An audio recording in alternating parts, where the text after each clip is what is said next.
que é o tema das perdas, o luto e os processos de adoecimento psíquico e da alma, tá?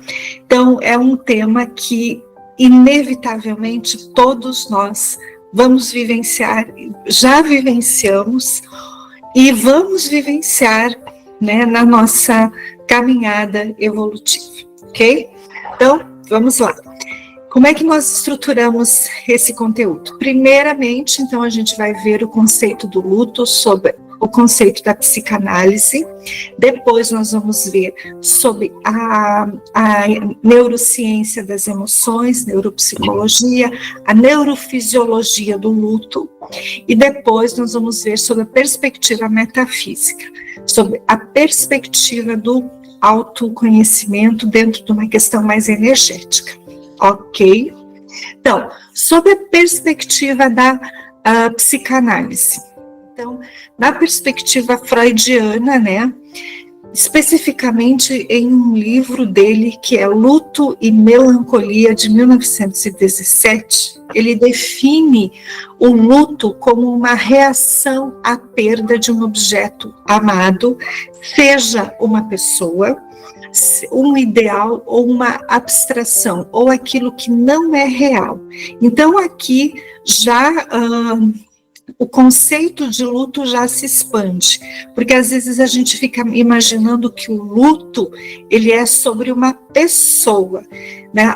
O falecimento de uma pessoa, o desenlace corpóreo, físico, ou então, na linguagem mais espírita, o desencarne de uma pessoa, e não necessariamente.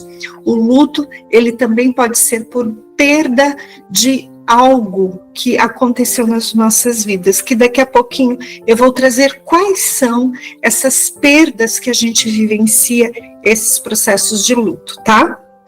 Também o luto, na visão de Freud, nos estudos dele, o luto pode representar sobre algo que era imaginário, algo que eu tinha criado, algum objetivo que eu tinha na vida, algo que eu tinha mentalizado e aquilo não aconteceu.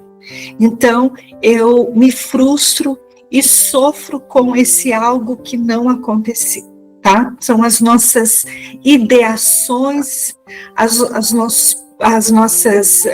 nossos sonhos, né? Aquilo que eu desejo. Então, nem tudo aquilo que eu desejo é algo positivo e pode não se concretizar, e então também se caracteriza como um processo de luto na visão de Freud, tá? O luto também é um processo natural e necessário para a condição humana. Já acontece, segundo os estudos de Freud de 1923, em o ego e o id, ego, o eu e o id, o inconsciente, o meu eu e o meu inconsciente, a minha relação da minha personalidade agora com o meu inconsciente, ele já acontece no ato de nascer. Então, segundo Freud, quando nós nascemos, quando ocorre a ruptura do nosso nascimento, quando nós somos desconectados da mãe biológica, do cordão umbilical, ali já acontece o primeiro luto. E esse luto, ele fica no nosso inconsciente, tá? E nesse sentido, a criança se sente em perigo e com desamparo psíquico, tá? E isso vem afetar muito a questão, aquela criança que chora muito, principalmente nos primeiros meses de vida, né? Aquela criança que chora desesperadamente, né?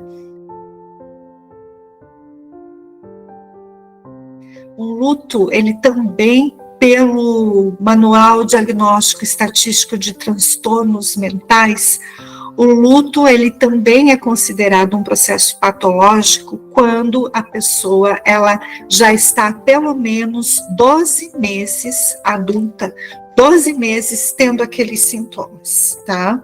Ou 6 meses quando é criança, tá? Outro aspecto é quando a pessoa tem uma saudade persistente do ente falecido, intenso pesar e dor emocional em resposta à morte, tá? Preocupação com o falecido e preocupação com as circunstâncias da morte. Então, a pessoa entra num processo de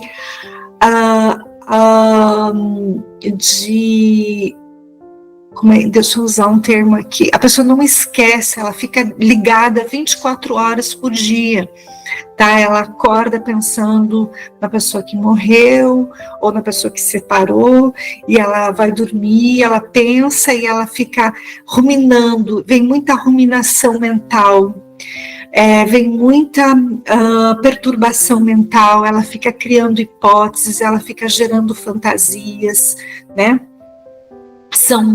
A dor mental, as perturbações mentais são muito intensas nesse processo de luto e de perdas, tá? Ela fica elaborando ideias, fica tendo pensamentos que na maioria das vezes não são reais, tá? São perturbações mesmo.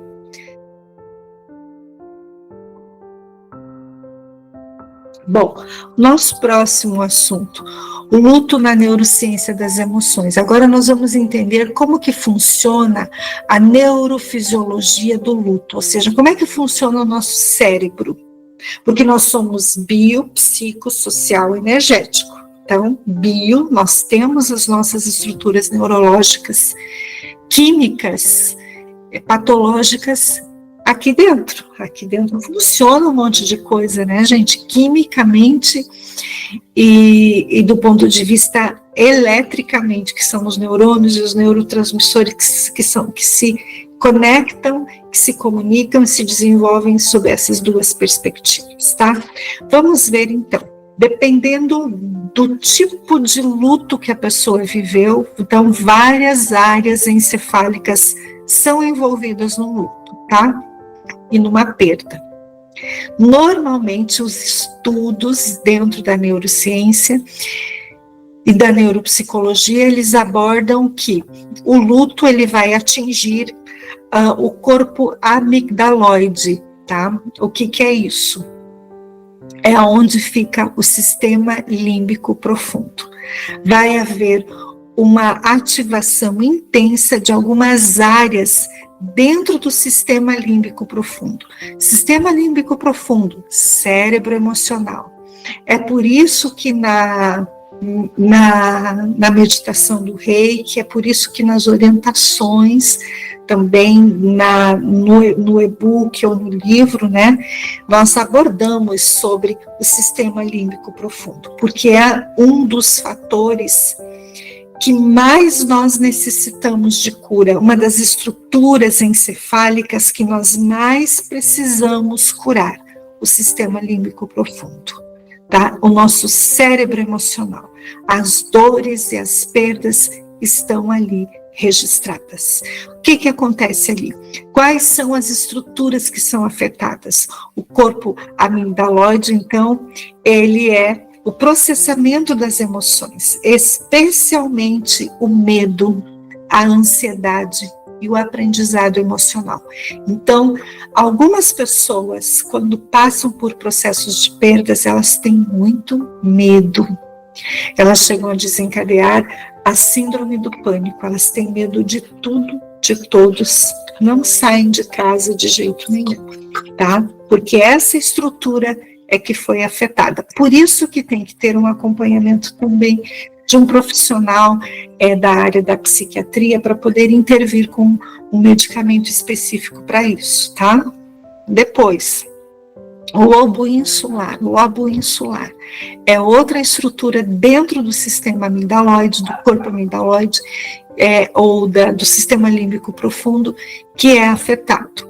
O lobo insular, ele atua principalmente no processamento sensorial, paladar, dor, temperatura, sensações nas vísceras, né?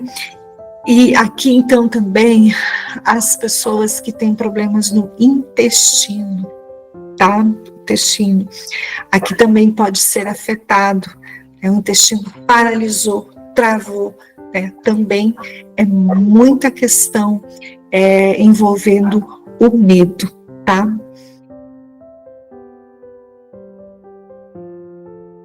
A nossa próxima informação, então, com relação ao luto. Agora nós vamos entrar no assunto da metafísica. A psiquiatra, então, a Elizabeth Ross, em 1983, ela lançou um livro que se chama Sobre as Crianças e a Morte, onde ela faz o seu relato a partir das experiências que ela atendeu crianças que passaram pelo luto, né, perderam mãe, perderam pai, perderam, né, pessoas na sua vida, como crianças. Então, ela começa, e ela vai ouvir essas crianças, tá? E ao ouvir essas crianças, elas vão trazer uma outra visão para ela, a visão espiritual da morte, aonde ela coloca, então, um projeto terapêutico que ela chama de clínica ampliada. Nesse projeto, ela começa a entender, através dos relatos das crianças, de que existe vida depois da morte. Interessante, né? Então, as crianças vão relatando para elas que elas têm o sonho com os familiares que foram desencarnando, e que então elas vê esses familiares numa outra dimensão, que existe uma outra vida, que existe um outro desenvolvimento, né? Emocional, mental, físico e energético, numa outra realidade, né? E ela chama isso, então ela vai estudando, ela vai chamando isso então de transição, né? E nesse lugar normalmente estão os outros entes, os entes queridos que já partiram, que recebem, recepcionam quem vai chegando ali, né? Vão acolhendo, vão cuidando, né? É claro que essas informações que ela depois, né, trouxe para o mundo acadêmico, ninguém aceitou, né? É bem complexo isso ainda nos dias de hoje, embora que já tenha um movimento aí, né? Eu postei hoje no grupo do Instituto um estudo já de artigos científicos de profissionais dessa área, só que ainda precisa ser traduzido, né? Esses artigos para o português, então já existem estudos mostrando essas questões metafísicas, energéticas, espirituais, mas mesmo assim nós temos que ter cautela com esses estudos, nós temos que ter um olhar bastante apurado, porque vocês sabem que a vida espiritual aqui neste mundo é a vida das realidades paralelas. E as realidades paralelas neste mundo não é uma realidade espiritual de cura e de evolução, mas sim de contenção das pessoas da matrix encarnacional. Vocês sabem disso? A gente já estudou isso, tá? Está no livro do Reiki, está no curso do Reiki, está em todas as nossas aulas que nós estamos tendo aqui de instrução terapêutica e supervisão terapêutica desde o ano de 2023. E principalmente tem lá no canal do YouTube, tem um monte de informação nesse sentido. Acesso para todos, para quem quiser vir, e quem quiser ouvir, e quem quiser saber, né? Bom, um outro aspecto que essa médica psiquiatra ela sugere é a escuta acurada para uma orientação familiar, tá? Para que não aconteça um adoecimento do meio familiar a partir das perdas, né? Então isso é muito importante. E dentro da visão da cura cósmica, como é que a gente trabalha isso, né? Primeiro, gente, quando uma pessoa chega para mim e ela passa pelo processo do luto, seja ele qual for, mas vamos falar aqui do luto físico de alguém que morreu, marido, filho, irmão, não importa, né? A primeira coisa, eu vou ouvir e vou observar as dores que essa pessoa está manifestando, o que está no inconsciente dela, o que ela está trazendo. Isso incomodou ela, isso chateou, que dor que ela está vindo trazer aí, ela vai ter que manifestar isso. Na fala dela, a gente já vai pegando o que ela tem aí. Qual fase que ela está daquela fase do luto, tá? Segundo aspecto, a gente vai trabalhando a liberação dessa pessoa dos laços da matéria que a ligam a este ente querido que faleceu. Vai-se, em resumo, através do reiki, através da oração, da meditação, do direcionamento que eu vou dando para a pessoa. Olha, então direciona assim a sua oração, a sua meditação, mais ou menos, né? Direcione a tua energia para ser limpada, para ser purificada, e aí vai começar a acontecer o recolhimento das tuas outras partes, da outra, vou falar de mim, né? Então, como é que eu fui fazendo as minhas curas em relação aos lutos que eu fui vivendo? Eu fui observando eu fui vendo, assim, que sentimento que eu tinha, que dores que eu guardava dentro de né, buscando, me olhando, me compreendendo. Então eu olhava para mim e eu tinha períodos assim da minha vida, isso foi por muitos anos, eu tive períodos assim, períodos passando super bem e de repente períodos que eu caía numa tristeza que não tinha final.